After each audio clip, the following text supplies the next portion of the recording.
Hello everyone, আসসালামু আলাইকুম। আশা করি সবাই ভালো আছেন। আবার আপনাদের মাঝে নতুন একটি টমেটো জাতের বা টমেটোর চারার ভিডিও নিয়ে হাজির হয়েছি।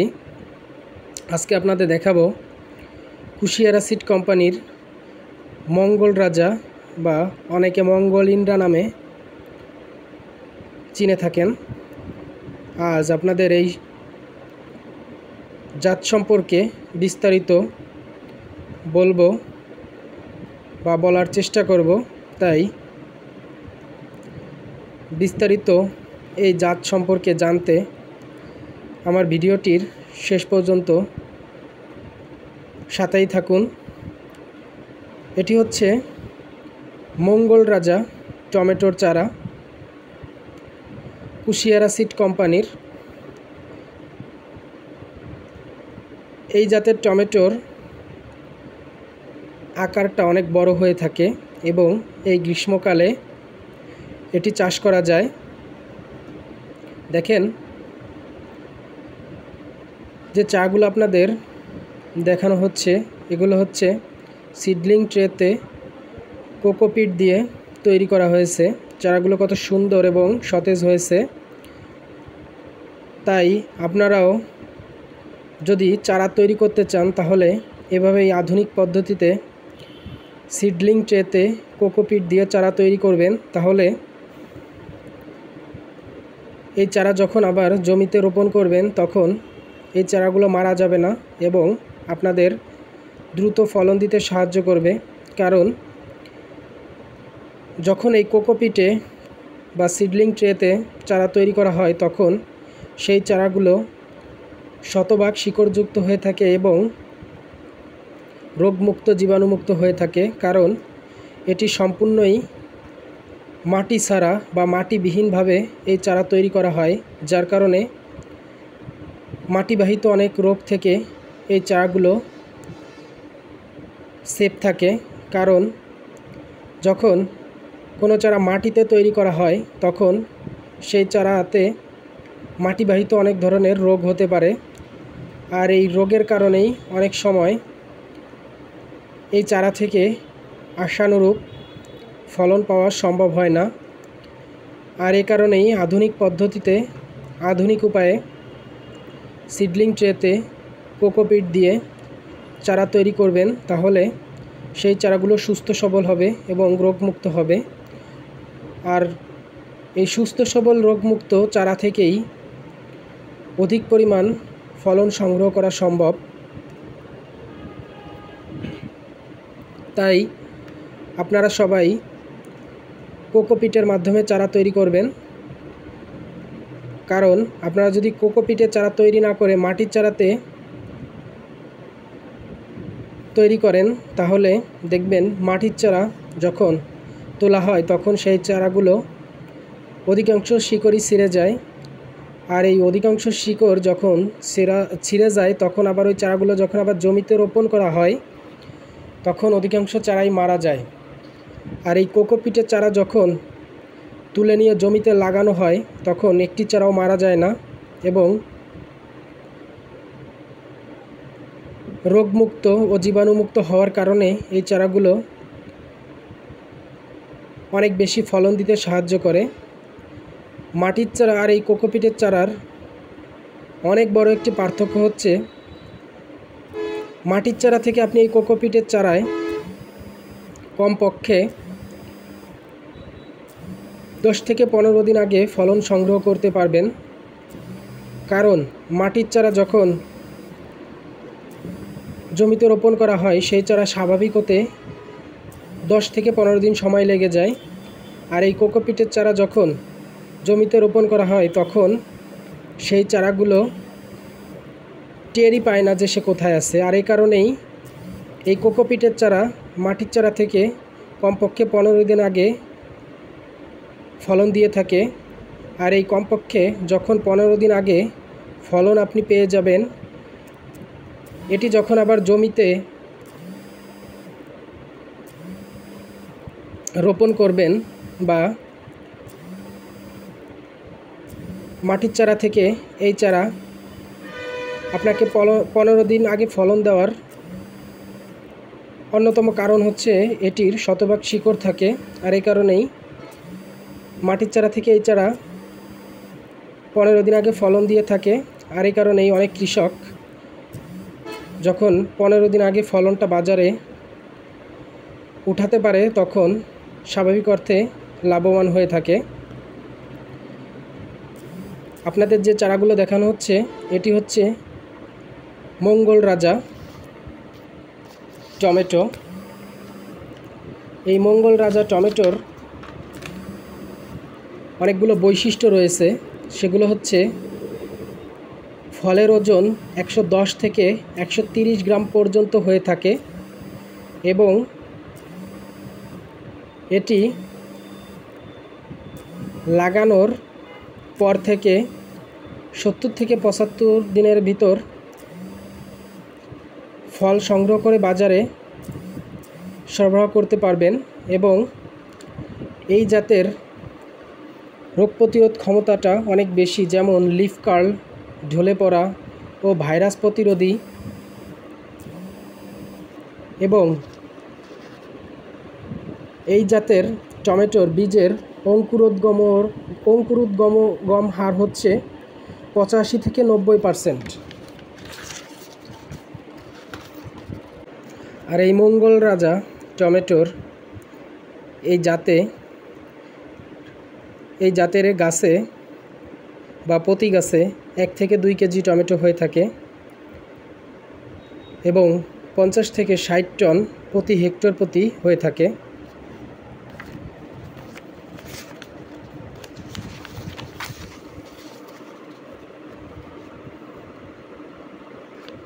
এই ফলটির বা এই জাতের টমেটোর ফলটি হয়ে থাকে চ্যাপ্টা গোলাকার, দেশি টমেটোর মতো কাটা খাদযুক্ত, ভিতর ভরাট, গড় ওজন 110 থেকে 130 গ্রাম হয়ে থাকে।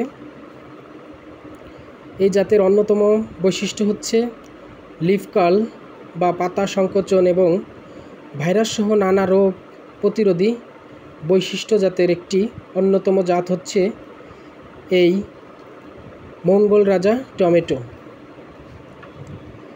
চারা রোপণের সময় হচ্ছে গ্রাফটিং চারা জুলাই থেকে জানুয়ারি এর মধ্যে রোপণ করতে হয় এবং সাধারণ বা নর্মাল টমেটো ওর চারা হচ্ছে রোপণ করতে হবে আগস্ট থেকে ডিসেম্বরের মধ্যে।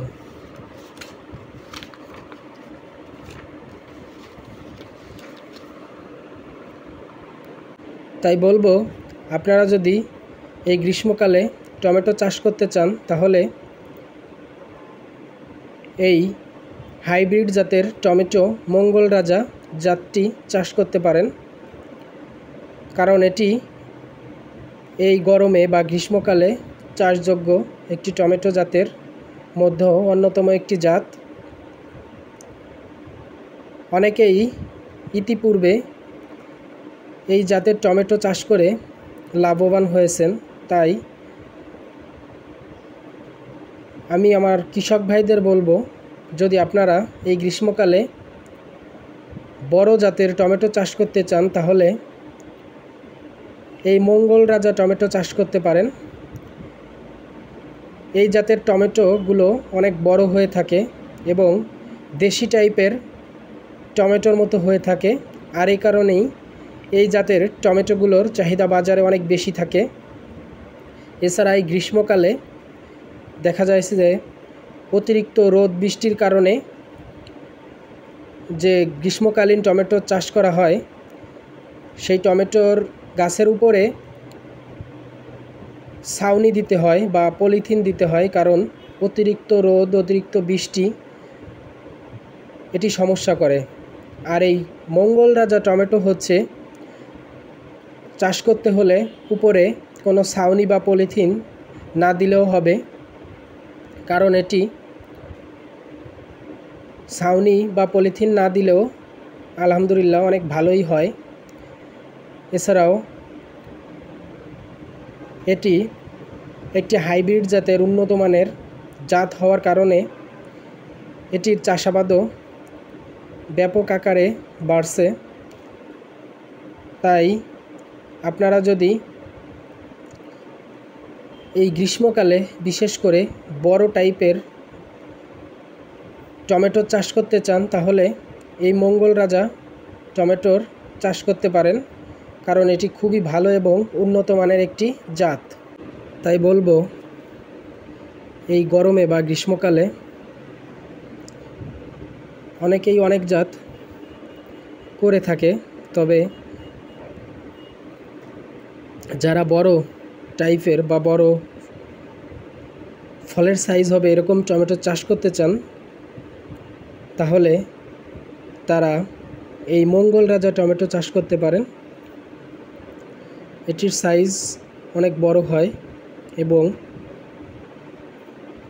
এই ধরনের ফলের চাহিদা বাজারে অনেক বেশি থাকে, কারণ এই টমেটোগুলোর ভিতরে পুরুত্বটা অনেক বেশি থাকে এবং একটু শক্ত টাইপের হওয়ার কারণে এই টমেটোগুলো অনেক সুস্বাদু হয়ে থাকে এবং এই টমেটোগুলো দূরে পরিবহন করা অনেক সহজ হয়ে থাকে, কারণ এই টমেটোটা শক্ত হয়। আর যখন টমেটোগুলো নরম থাকে তখন সেই টমেটোগুলো দূরে পরিবহন করতে অনেক সমস্যা হয়। আর এই টমেটো হচ্ছে যেহেতু শক্ত হয়, দেশি টাইপের, সেই ক্ষেত্রে এই টমেটোটি দূরে পরিবহন করা সহজ হয়। আর এই কারণেই এই টমেটোর চাহিদাটা বাজারে অনেক বেশি হয়ে থাকে। এছাড়াও এই টমেটোটি খেতে অনেক সুস্বাদু হওয়ার কারণে বাজারে কাস্টমাররা এটিকে বেশি প্রাধান্য দিয়ে থাকে। তাই বলবো আপনারা যদি বড় টমেটো চাষ করতে চান বিশেষ করে, তাহলে এই মঙ্গল রাজা টমেটো চাষ করতে পারেন। এবং যারা উপরে ছাউনি বা শেড ছাড়া এই গরমে বা গ্রীষ্মকালে টমেটো চাষ করতে চান তাহলে তারা এই মঙ্গল রাজা টমেটো চাষ করতে পারেন। মঙ্গল রাজা টমেটো সম্পর্কে আপনাদের একটি পরামর্শ দিতে পারি, সেগুলো হচ্ছে যদি আপনারা বীজ থেকে চারা তৈরি করে সেই চারা জমিতে রোপণ করতে চান তাহলে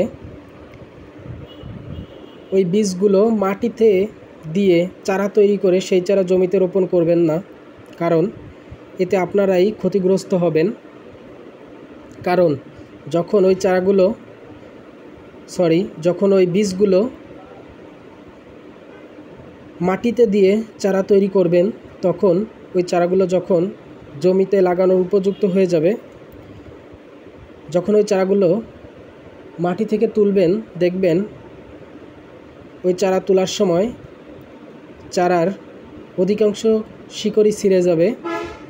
আর ওই অধিকাংশ শিকড় ছেঁড়া চারা যখন আবার জমিতে রোপণ করবেন তখন ওই চারা মারা যাওয়ার সম্ভাবনা অনেক বেশি থাকবে এবং যদি ওই চারা কিছু বেঁচে যায় তাহলে অনেক ধরনের রোগের সম্মুখীন হবেন। তাই বলবো আপনারা মাটিতে চারা তৈরি না করে আধুনিক পদ্ধতিতে বা আধুনিক উপায়ে সিডলিং ট্রে দিয়ে কোকোপিট ব্যবহার করে সেই চারাগুলো তৈরি করবেন, তাহলে সেই চারাগুলো শতভাগ শিকড়যুক্ত হবে এবং রোগমুক্ত জীবাণুমুক্ত হবে। আর এই শতভাগ শিকড়যুক্ত চারা যখন আবার জমিতে রোপণ করবেন তখন সেই চারাগুলো মারা যাবে না, অধিক পরিমাণে ফলন দিতে সাহায্য করবে। আর সিডলিং ট্রেতে এই কোকোপিটে যখন চারা তৈরি করা হয় সম্পূর্ণ মাটি ছাড়া, এই চারাগুলো তৈরি হওয়ার কারণে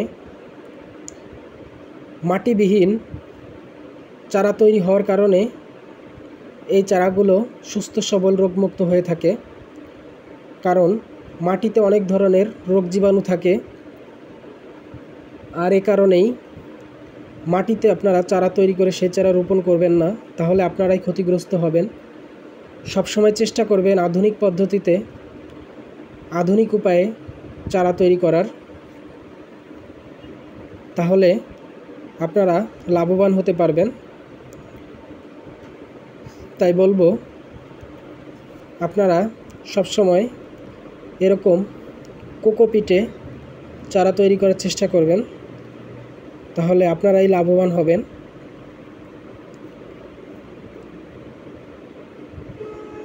দেখেন এই চারাগুলো কোকোপিটে সিডলিং ট্রেতে তৈরি করা হয়েছে।